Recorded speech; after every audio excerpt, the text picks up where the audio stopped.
Hey, good morning everyone on the internet. This is Blind Justice on the streets of Aberdeen, Washington. We're sitting in front of the City Hall. Once again, day 36 of our peaceful protest. Resting is not a crime. And just some thoughts on yesterday's meetings. There was the finance meeting at 6 p.m. And that was just real brief. They just kind of reviewed whatever their report was. There is interesting history there with the finance department. The finance department used to have two positions: comptroller, the city comptroller, and then there's the city. I don't know the title of the other one. It's like something with the budget. And both of those were elected positions. And in recent years, they have been combined into one position, the finance director. Which is vacant currently. So Eric Larson, the mayor, is covering down on the finance director position. But those two finance jobs that were elected positions were, I think the reason they were elected positions was to keep accountability, have public oversight. And if the public didn't like the way the finances were being handled, they could elect someone else, right? Kind of fire the elected guy and hire somebody else. But the meeting was kind of uneventful. There was discussion after we lost connection on the finance meeting, and that was regarding what we had comments on at the council meeting, which was they're trying to amend the Aberdeen Municipal Code to make the charges that the city charges people for public request forms, make those fall into compliance with Washington state law. So it's interesting why that came about.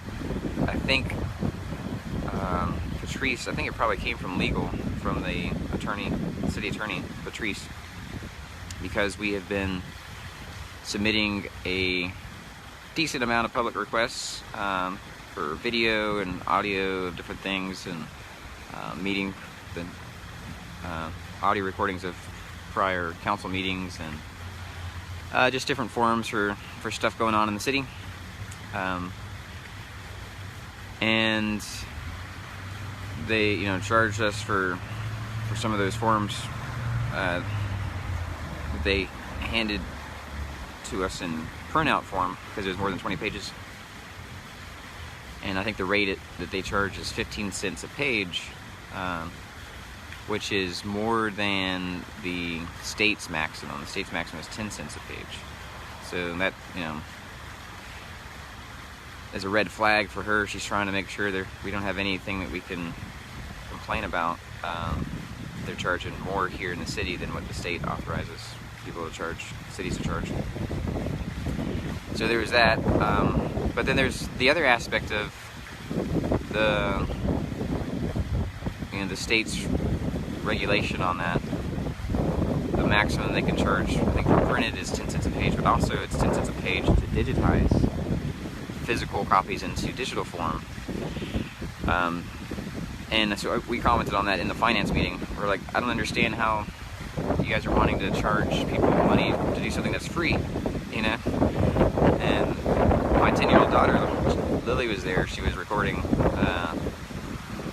the finance meeting. I'm like, she can download an app on her phone, a scanning app, and scan papers into a digital format for free. Like something that a 10-year-old can do for free with her phone in a couple of minutes, the city can't do at the same cost. Like, I don't understand how the city can't figure that out, right? And then their defense was, well, there's labor costs, and it costs, for people to do work. And I'm like, okay, but how much does it cost to literally take a stack of papers and put it in a copier that can scan to email? Because the library across the street does that. It's one of the functions that they offer. You could literally take a stack of paper, and it could be, 100 sheets or whatever will fit in the feeder. Put it in the feeder, type in your email, hit copy to email, or scan to email, and it will feed through the tray, right?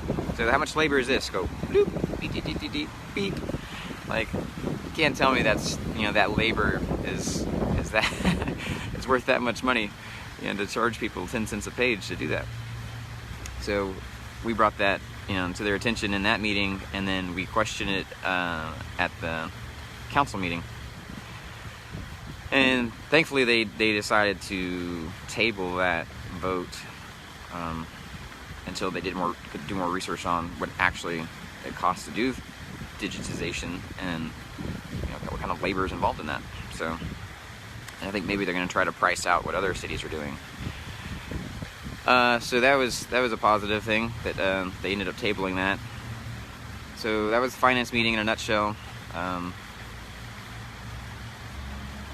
Unfortunately, I didn't get a copy of their reports to post on it. It's probably just a bunch of numbers and expenses and things here and there,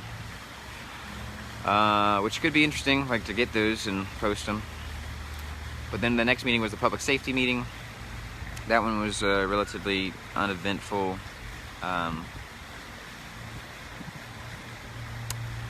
And just reports from fire and police departments, really. The investigation of the armory is ongoing, so there's no news on that.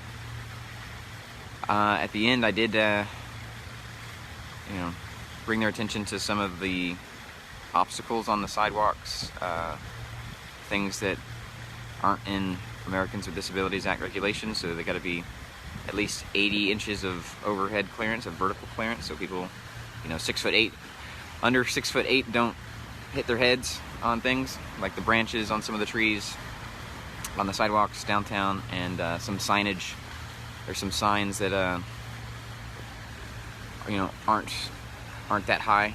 They stick out past their pole and are hazards or dangers to people walking on the sidewalk or riding bikes or whatever. So I addressed that, let them know about that. I also let the Public Works and the Parks and Rec departments know earlier in the day yesterday, so they're aware of different things that are out of code and are dangers. But then the other thing I think I ended with in that safety meeting was saying, hey, we have these petitions, that we've been gathering signatures, and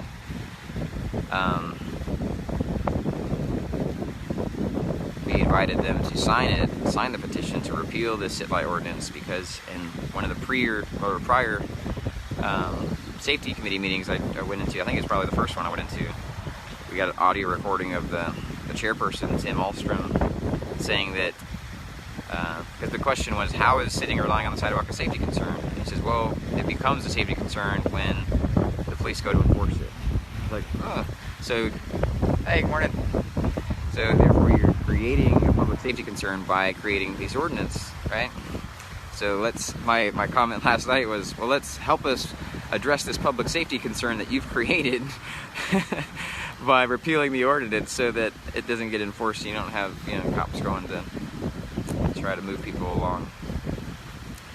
So nobody took us up on that. I think we cut the video after that, because we more inviting for them to come and sign the petition. But then the city council meeting was, relatively average, I think, for the city council meetings here. The forum is just really difficult for people to get answers, because it's public talks, and then there isn't really a Q&A part, right? And then there's public comment period, and then there's a council comment period. So it's just difficult. So we mentioned the finance thing, the request form thing, and then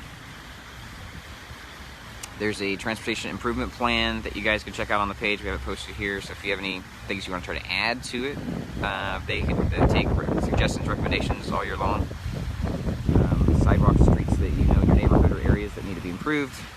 You can also, they have forms on the Public Works link on the page, on their city homepage, for, I think it's citizen action reports, something like that you can fill out and say, hey, there's a problem with the power line, or any kind of infrastructure, roads, sidewalks, drains, things like that.